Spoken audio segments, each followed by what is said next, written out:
Hello दोस्तों, आप देख रहे हो लॉ IQ चैनल। और जैसा कि आप स्क्रीन पर देख पा रहे हो, तो सबसे मेन चीज़ होती है फॉर्म आज से स्टार्ट हो गया 15 मार्च से UPSJS का। UPADJ का फॉर्म आज से फिल होना स्टार्ट हो गया है। लेकिन सबसे मेन बात होती है, जब फॉर्म फिल इंसान कर लेता है तो उसके बाद में स्टूडेंट के लिए आती है कि सिलेबस क्या है। तो इस बार जो है UPSJS का सिलेबस चेंज है और जिसको हम जो है आपके सामने लेकर आए हैं। अब देख लेते हैं क्या क्या है। सबसे पहला कॉलम में बताया गया है कि जो ऑब्जेक्टिव होगा वो 100 मार्क्स का होगा और उसमें जो है प्रत्येक क्वेश्चन जो है 1 नंबर का होगा और उसमें नेगेटिव मार्किंग नहीं होगी। 2 घंटे का होगा, ऑब्जेक्टिव टाइप होगा। और उसके बाद में हम देखते हैं कि जो क्वालिफाइंग मार्क्स हैं प्री में 45% लाने ही लाने, यानी कि 100 में से 45 नंबर लाने ही लाने हैं अगर आप जो है प्री को क्वालिफाई करना है। उसके बाद में आता है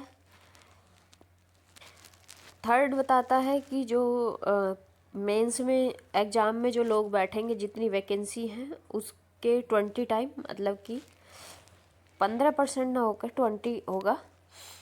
उसके बाद देखते हैं हम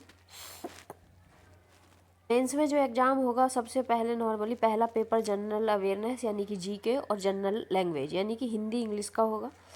मेंस में जो 100 नंबर का होगा, 3 घंटे का होगा। दूसरा जो होगा लॉ का पेपर होगा, 200 मार्क्स का होगा, 3 घंटे का होगा। तीसरा जो लॉ का पेपर होगा दूसरा, वो 200 मार्क्स का होगा और 3 घंटे का होगा। तीसरा पेपर भी 200 मार्क्स का होगा और 3 घंटे का होगा, लेकिन क्या क्या सब्जेक्ट आएगा वो हम तुम्हें अभी नीचे बताएंगे।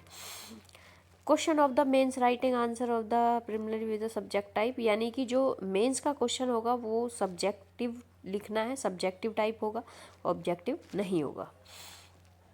और जो मेंस में क्वेश्चन होते हैं, all question are the compulsory, सभी क्वेश्चन कंपलसरी होंगे। उसके बाद में है, हम देखते हैं लॉ के पेपर में ड्राफ्टिंग का और प्लीडिंग का और जजमेंट राइटिंग का भी उसमें होगा। और जो कैंडिडेट है वो अपने अनुसार हिंदी और इंग्लिश, 8th पॉइंट बोलता है इसका कि वो जो कैंडिडेट है हिंदी और इंग्लिश चॉइस कर सकता है, हिंदी में उसको अपना आंसर लिखे या इंग्लिश में लिखे। उसके बाद में हम देखते हैं कि मेंस में एवरी पेपर में 40% मार्क्स आने ज़रूरी हैं और इन टोटलिटी करने पर, यानी कि 200 नंबर का जैसे का लॉ का पेपर है 3, तो उनमें 40% मार्क्स आने ज़रूरी हैं। और 100 नंबर का जनरल अवेयरनेस जनरल लैंग्वेज का पेपर है।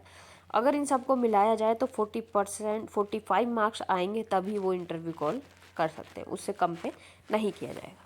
वो क्राइटेरिया परसेंटेज का फिक्स कर दिया है। और जो मेंस इंटरव्यू में लोग जाएंगे 3 टाइम्स जाएंगे, मतलब कि जितनी वैकेंसी है उसका 3 गुना लोग जाएंगे। और 11 नंबर इसमें बताया, ये 10 नंबर है जिसमें बताया गया है कि 20, यानी कि जितनी वैकेंसी है उसका 20 टाइम लोग जाएंगे मेंस में, और जो मेंस से इंटरव्यू में जाएंगे वो 3 टाइम।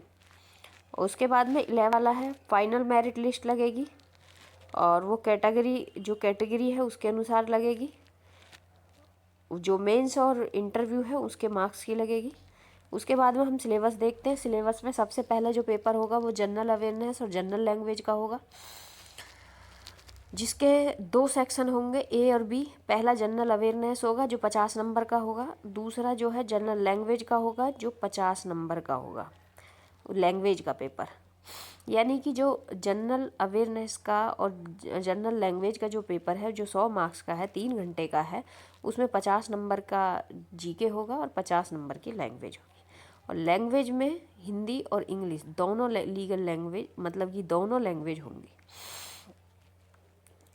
उसके बाद में लॉ का जो फर्स्ट पेपर होगा वो 200 मार्क्स का होगा, 3 घंटे का होगा, लेकिन उसमें सब्जेक्ट जो आएंगे वो आप देख सकते हो। स्क्रीनशॉट लेना, स्क्रीनशॉट ले सकते हो। वैसे बता दूं, कॉस्टी आएगी, CPC आएगी, कॉन्ट्रैक्ट आएगा, partnership, tort, motor vehicle act और limitation, TPA, sales of good, general Indian easement act और equity trust, SRA, registration act, court fees act, cum court fees act के बाद में इंफॉर्मेशन टेक्नोलॉजी एक्ट और Indian evidence act और भारतीय साक्ष्य अधिनियम 2023, यानी कि एविडेंस एक्ट भी आएगा और भारतीय साक्ष्य अधिनियम दोनों आएंगे।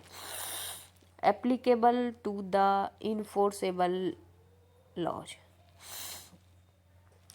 उसके बाद में दूसरा जो लॉ का पेपर होगा उसमें सीआरपीसी एंड भारतीय नागरिक संहिता, जो नई आईपीसी सीआरपीसी है वो भी आएगी और पुरानी वाली भी आएगी। दूसरा आईपीसी आएगी और नई वाली आईपीसी भी आएगी, दोनों आएंगी इसमें सब सिलेबस में। दूसरा नेगोशिएबल इंस्ट्रूमेंट एक्ट आएगा और आपका जो है चिल्ड्रन सेक्सुअल ऑफेंस और जे एक्ट, जितने भी ये एक्ट हैं, women's act, money laundering act और drugs act, Uttar Pradesh democracy act, ये सारे जो है चेंज हो गए हैं। पहले से जो सिलेबस है वो चेंज हो गया है और इसको जो है बाकी हम देख लेंगे उसको क्रम से। और थर्ड सबसे मेन बात है कि जो सिलेबस है वो पूरा टोटली चेंज है। आप इसका स्क्रीनशॉट मार के इसको क्रम वाइज देख सकते हैं। और जितना भी मेंस में आएगा वो सारा प्री में आएगा सब्जेक्ट, बस इतना जानना है आपको। सब लोग पूछ रहे हैं प्री का सिलेबस कहाँ है, प्री का सिलेबस कहाँ है, तो जो मेंस में आ रहा है वो सारे एक्ट आएंगे मेंस में, प्री में। और उसके बाद में इंटरव्यू होगा, इंटरव्यू 100 मार्क्स का होगा। और बाकी जो है इसमें कोई भी अपडेट या कोई भी वो होगी तो आपको जो है यूट्यूब के चैनल के माध्यम से बता दी जाएगी, इसलिए आप जो है इस चैनल को सब्सक्राइब कर लें। वीडियो अगर पसंद आई हो तो लाइक करें, चैनल को सब्सक्राइब करें और दोस्तों को भी शेयर करें। धन्यवाद।